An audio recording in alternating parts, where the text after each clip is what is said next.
रवि दाइको घन्टीमा जाने हो मासु भात चाहिँ अर्काइको खाने हो घन्टी दिने निने घन्टी दिने निने घन्टी दिने म गणेश विषी तपाईहरु हेर्दै हुनुहुन्छ गणेश विषी अफिसियल युट्युब च्यानल।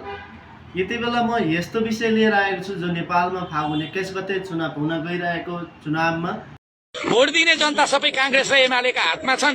टिकटकबाट विदेशबाट भुक्ने मात्रै रविका र बालेनका हुन्। अनि के गर्ने तिमीले कामै छैन। मेरो अनुहार गोलबेडाको हेर्दै थिच्न मन लाग्छ त लाइनमा हुँदा जसलाई पनि लाइन मिच्न मन लाग्छ 2-4 दिन पर्खी कान्छा तेरो बाउलाई मसँग फोटो खिच्न मन लाग्छ बवाल भन्दिरहेको ल हुन पनि होला। अब यो भिडियो हेरौँ है यो बालेनको भयो हैन यतापट्टि हेरौँ ल। समानुपातिमा दिन्छु प्रत्यक्षमा दिन्छु नो दुईटा मत पर्दा दुईटैमा घन्टी जहाँ देख्छ त्यही ध्यान जल हान्ने हो त्यही ध्यान जल हान्ने हो त्यही ध्यान जल हान्ने हो।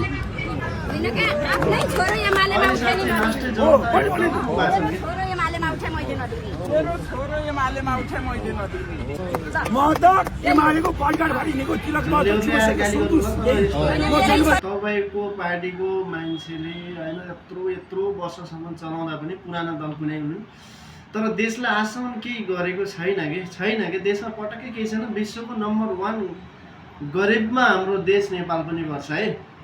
यो क्षेत्रमा बालेन शाहले उम्मेदवारी दिनुभयो भने तपाईले दिशा खान्छु भन्नुभएको थियो। अहिले के गर्नु भएको? सुन्नु उहाँले उम्मेदवारी दिनुभयो। एकछिन उम्मेदवार रूप निक्लिँदैछ अब यहाँ हेर्नु होला। ढोडे नाक गरेकाहरू ती नाकै ती ढोडे भनेको थाहा छ तपाईँलाई? त्यो उखु हुन्छ नि उखु अनि त्यहाँबाट त्यो उखुमा रातो हुन्छ रस आउँदैन अनि यसो भाँचो भने गनाउने हुन्छ नि त। अनि आमा बाबुले के भन्छन् कस्तो ढोडे उखु रहेछ भन्छन् नि त होइन। त्यस्तै यी ढोडे हुन्। यी ढोडे साप थाहा नि ठुगो भनी पनि केही हुँदैन। त्यो ढोडे सापलाई हामी हलो जोत्दाखेरि पुच्छरमा पकडेर घुमाएर फ्याँकिदिन्थ्यो। यो त भयो अलग पाटो कुरा।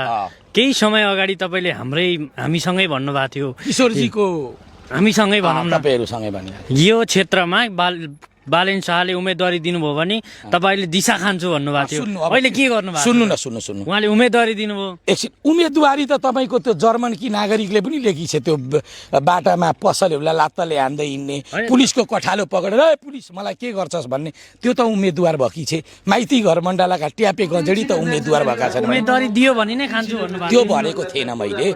चुनाव लडो भनेको थिएँ मैले। मार्नुमा चाहिँ कसैले पनि सक्दैन। यिनीहरू चाहिँ नम्बर 1 नै छ नि फेरि नेपालमा लुट्नु अरूलाई ढाँट्नु।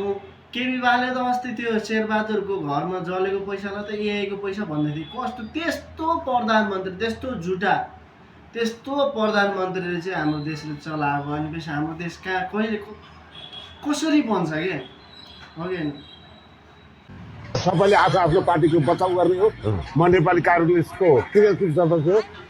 पहिला नेपाली काङ्ग्रेसले 23,000 ल्याएको केपी ओलीले 22,000 52 केपी काङ्ग्रेसको 10,000 मत हो जतिसुकै भनौँ 13,000 मत गयो। 13,000 मा 3,000 त्यो काङ्ग्रेसको सूर्यमा जान्छ 10,000 घन्टीमा। औ त 52 बाट घटेर 30 आउँछ।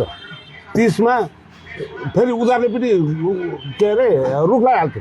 किनभने अब के हो भने घटेर आउँछ।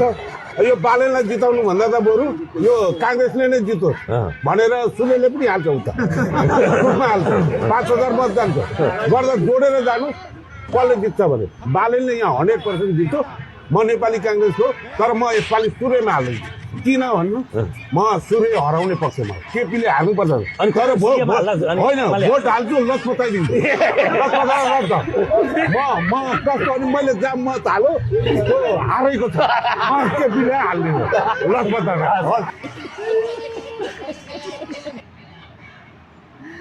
के छ र हँसाउन लास एउटा रवि दाइको छ होइन।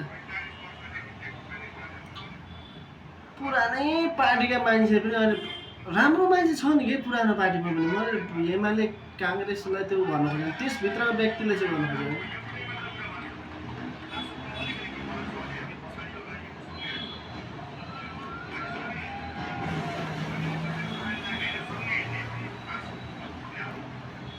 मेरो मतलब यो होइन कि मैले काङ्ग्रेस एमालेलाई नराम्रो भन्न खोजेको होइन। काङ्ग्रेसमा पनि बिपी कोइराला बिपीका विचारहरू होइन यस्ता थिए।